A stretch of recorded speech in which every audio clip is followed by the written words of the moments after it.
The Zenith Orbital Institute hung in the void like a monument to academic pretension, its crystalline spires catching the light of 3 nearby stars in what the architects probably thought was an inspiring display of intellectual brilliance. In reality, it looked like someone had stuck a chandelier in space and called it a university. But then again, when you're the most prestigious institution of higher learning in a galaxy containing 47,000 sentient species, you get to be a little flashy about it.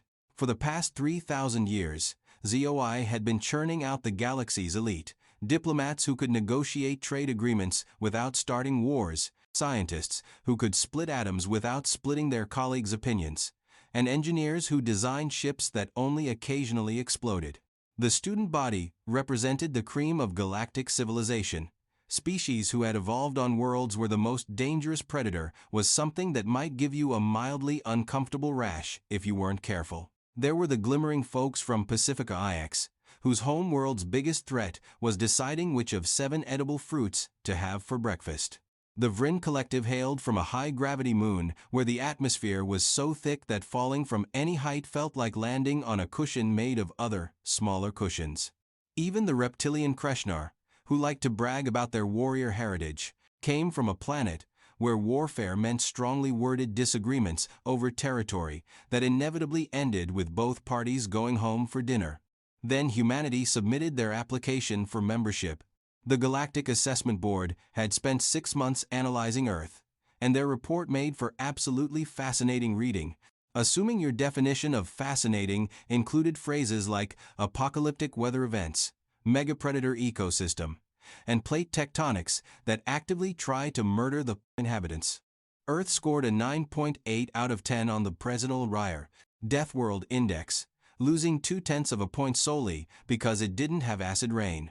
The board noted this seemed like an oversight on Earth's part.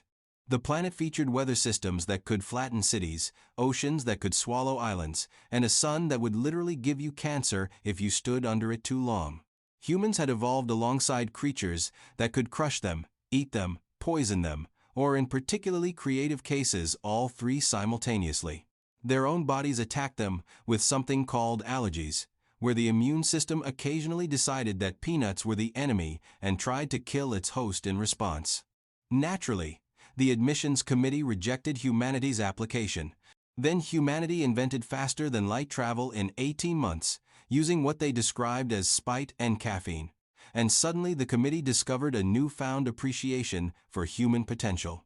Nothing opens doors quite like proving you don't actually need permission to walk through them. That was 5 years ago. Now, humans attended ZOI alongside everyone else, and the university had learned to keep medical teams on standby whenever they were present. Not because humans were violent, quite the opposite, actually. They were friendly, enthusiastic, and deeply committed to the universal ideals of peace and cooperation. The problem was that humans had absolutely no concept of their own terrifying nature. Professor Kilmathreen stood at the front of advanced quantum mechanics, all 7 of his eye stalks focused on the equations floating in holographic display before him. He was a centurion, a species known for their patience, wisdom, and complete inability to handle stress. His skin had started turning from its usual calm blue to an anxious purple-gray approximately 10 seconds after he'd seen a human name on his class roster. The classroom itself was a masterpiece of modern design. Seats that adjusted to any body configuration, atmospheric controls that could accommodate everything from methane breathers to chlorine enthusiasts, and walls reinforced to withstand what the architects carefully termed energetic academic discussions. The human proofing had been added last semester after an incident involving a student who'd gotten excited about a breakthrough and accidentally put her hand through a wall while gesturing. Thex'ilor sat in the 3rd row, his crystalline body refracting light in what he considered an aesthetically superior manner to everyone around him. The Vryn were justifiably proud of their unique physiology, silicon-based life forms with body structures that resembled living gemstones.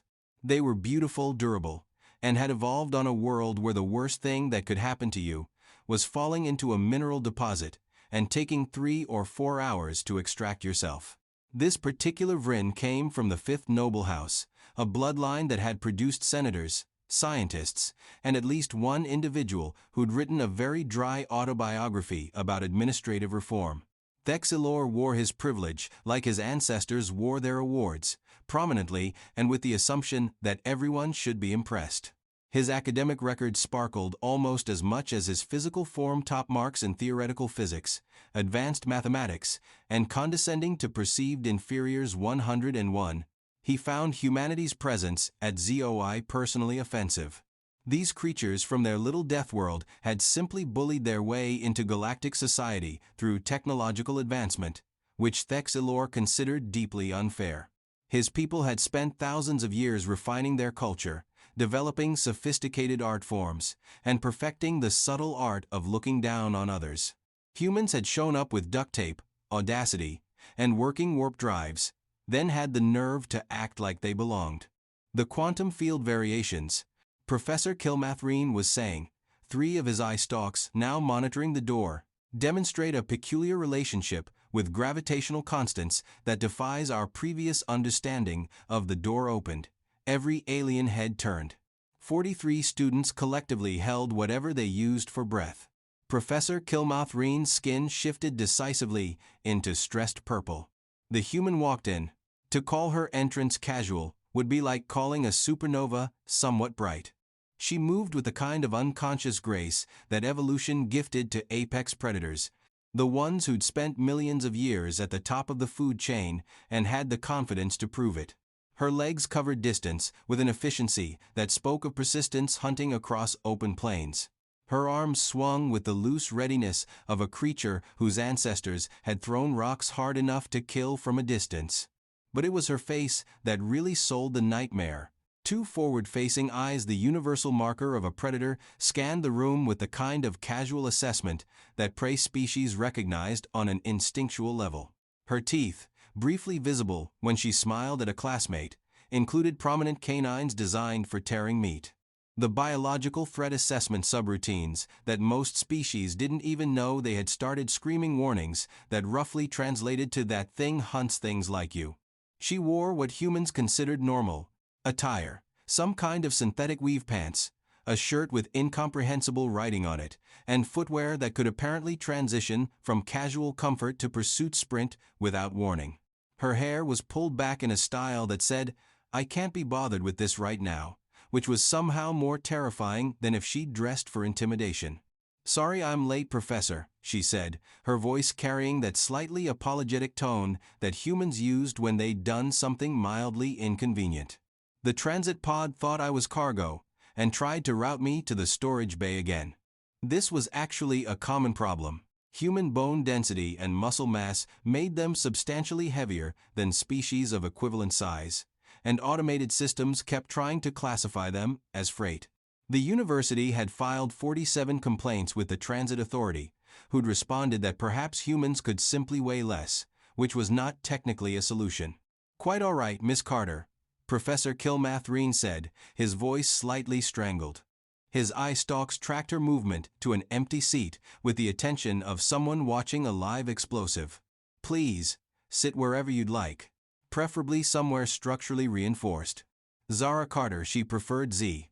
But the university database was formal, dropped into a seat in the second row with the kind of controlled movement that still somehow suggested violence. The chair, rated for 3 times the weight of the average student, groaned slightly. She pulled out her datapad and stylus, radiating the oblivious friendliness of someone who had no idea that half the class was mentally updating their wills. Thex'ilor watched this display with crystalline disdain. He'd been observing the human since the semester started, looking for any excuse to challenge her presence.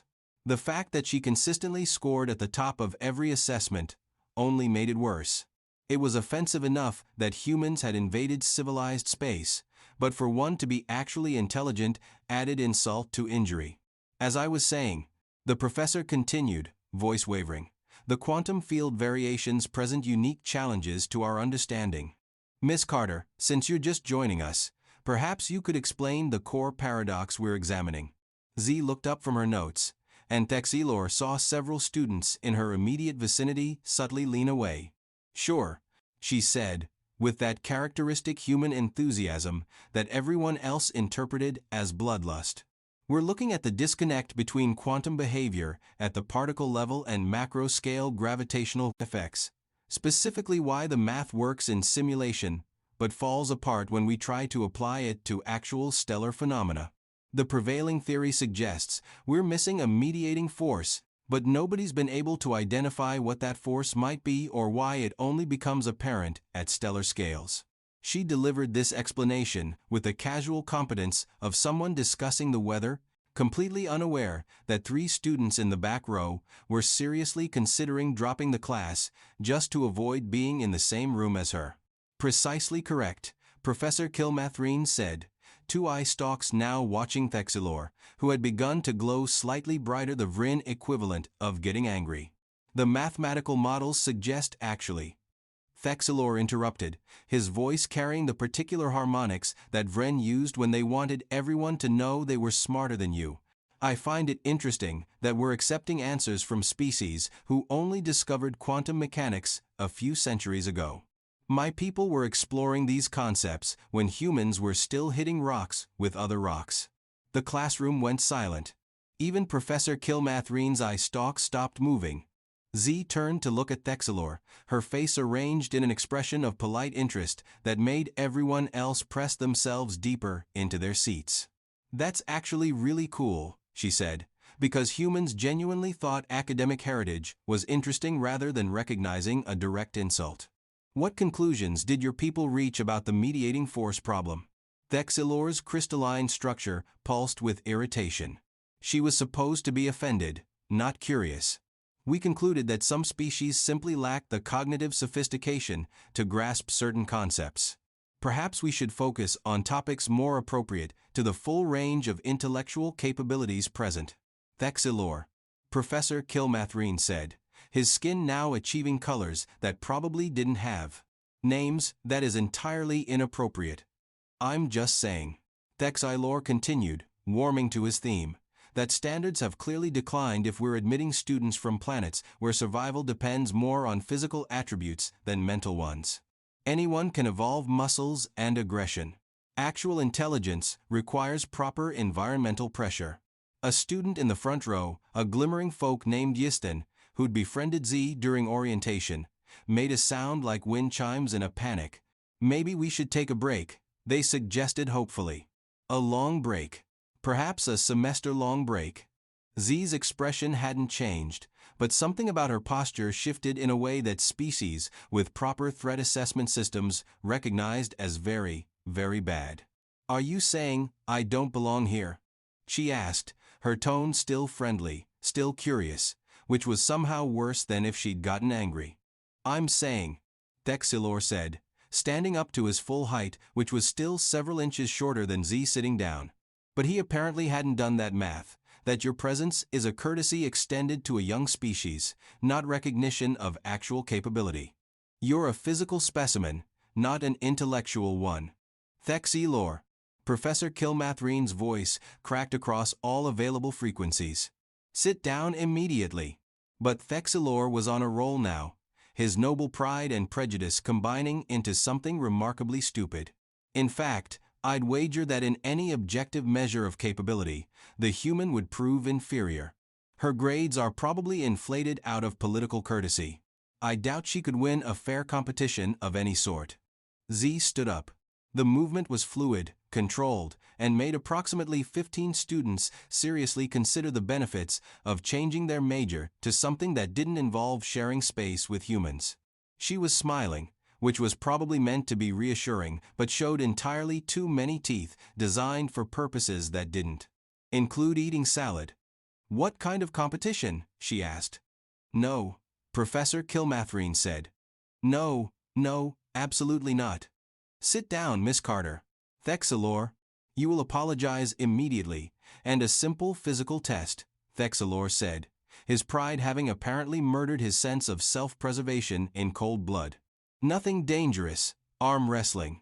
It's a test of strength that my physiology is well suited for. My crystalline structure can handle significant pressure without damage. Unless, of course, you're afraid of demonstrating your actual capabilities. The challenge hung in the air, like a grenade with the pin already pulled. "Okay," Z said, with that distinctly human combination of friendliness and competitiveness that had led to both the Olympics and at least 3 wars. "Sure, why not?" "No," Professor Kilmathreen said, all 7 eye stalks rigid with horror. "Absolutely not, I forbid it. I am filing an emergency request with medical right now. Campus security is being notified. This is against at least 47 university regulations." But it was too late. Thex'ilor had moved to an empty desk, positioning himself with his arm extended. His crystalline structure gleamed with confidence, each facet reflecting light in what he undoubtedly thought was an impressive display of superior evolution. The other students were evacuating. Not running, exactly, that would be undignified, but moving toward the exits with what could charitably be called purposeful haste. Yis then paused at the door. "Z," they chimed, "maybe you shouldn't." "It's fine," Z said, rolling her shoulders in a way that made her joints pop audibly. 3 remaining students decided that Yisten had the right idea and departed. "I'll be gentle." Those 3 words hung in the air like a death sentence that didn't realize it was being merciful. She approached the desk, and Thex'ilor had roughly 2 seconds to reconsider his life choices before she sat down opposite him. Up close, the differences between them became even more apparent. His crystalline arm was beautiful, geometric, evolved for a world where physics was a suggestion and violence was theoretical. Her arm was a machine sculpted by millions of years of survival pressure, wrapped in skin that could seal wounds through sheer bloody-minded determination, over muscles that could sustain activity for hours, connected to bones that could take impacts that would shatter his entire species. "Ready when you are," she said cheerfully. Thex'ilor placed his arm against hers and immediately realized he'd made a terrible mistake. Even at rest, her musculature felt like living stone.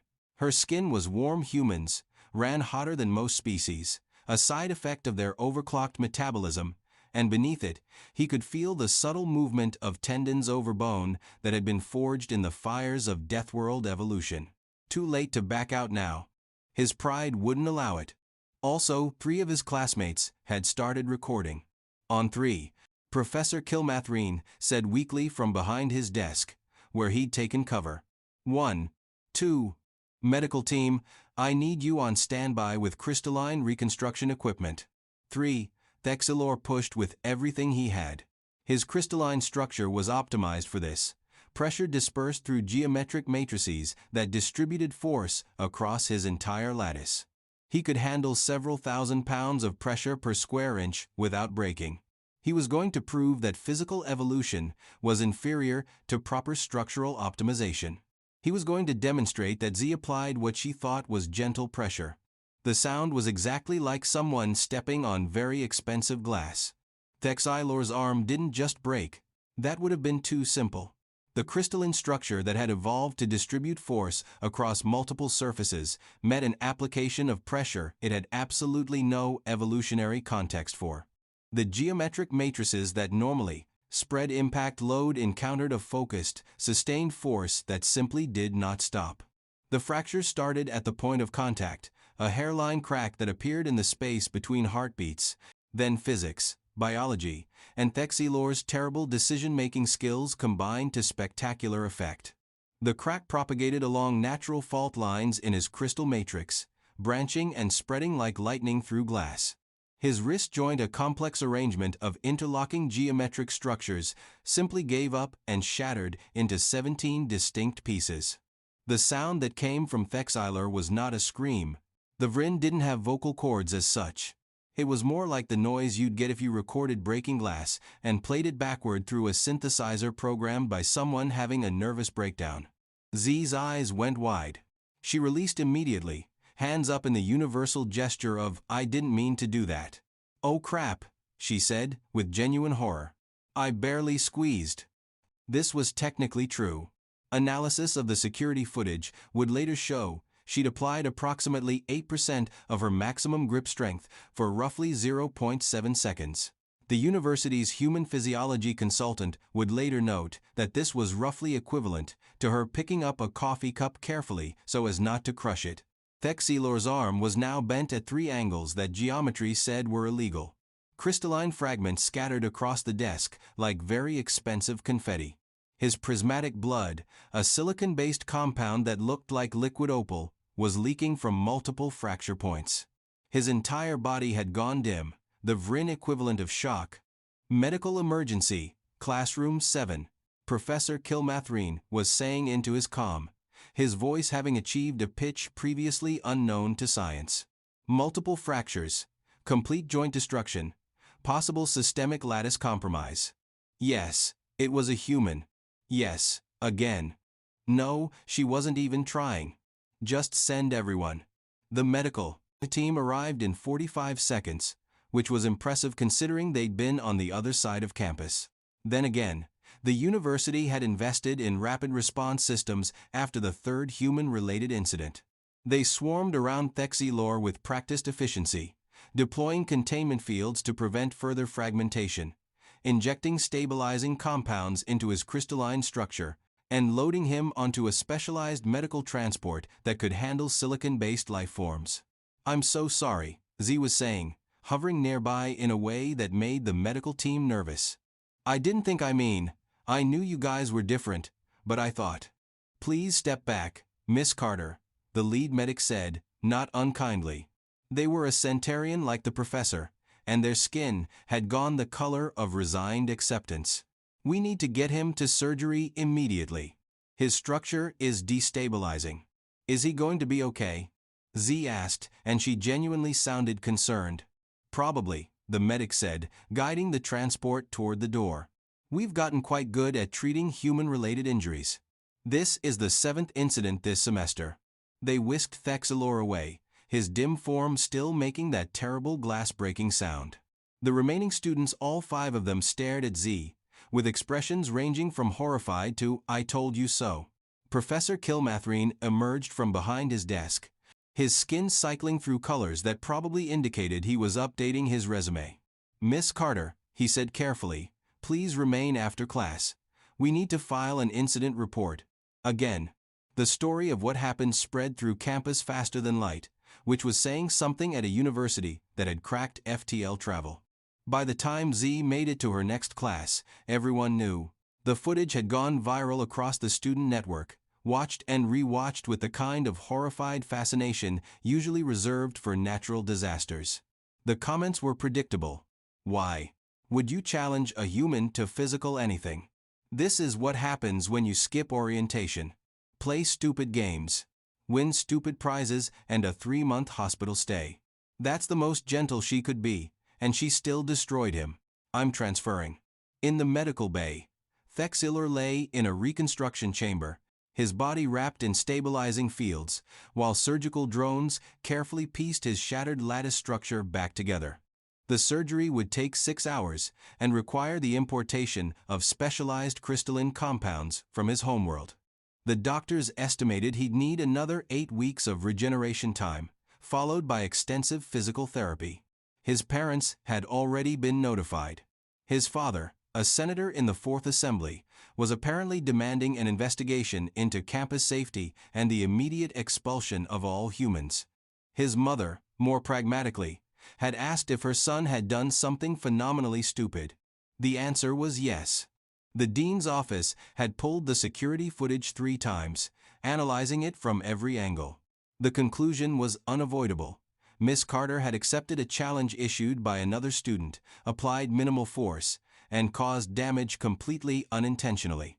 Thex'ilor had initiated the confrontation, ignored warnings from faculty, and essentially injured himself through his own arrogance. "Do we have grounds for disciplinary action?" Dean Marlixven asked, watching the footage again. "Against whom?" her assistant replied. The human followed standard challenge protocols, showed restraint, and stopped immediately when damage occurred. If anything, she demonstrated remarkable control. Thex'ilor is the one who violated harassment policies and ignored direct orders from faculty. So we're not punishing the human who put a student in surgery. We're not punishing the human who was challenged by a student too arrogant to understand basic physics. If we punish her, we set a precedent that humans are responsible for other species' inability to accurately assess threat levels. Dean Marlix then sighed. Add another mandatory seminar. Deathworld species.